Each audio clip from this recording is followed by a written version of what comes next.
Кеш жарық тікелей эфирде Есіл ақпарат, студияда мен Дариға Қуаныш.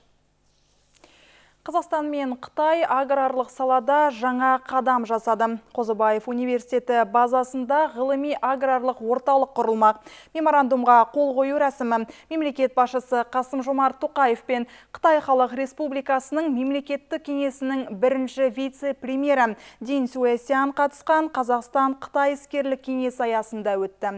Құжатқа Қозыбаев университеті ректоры Ербол Исақаев пен Айтсю корпорациясының директоры Зият Цин қол қойды. Жоба аясында жаңа агротехнологиялар енгізіліп, білікті мамандар даярланады. Сондай-ақ инвестициялар тартылып, Қазақстан агросекторының халықаралық деңгейіндегі бәсекеге қабілеттілігі артады.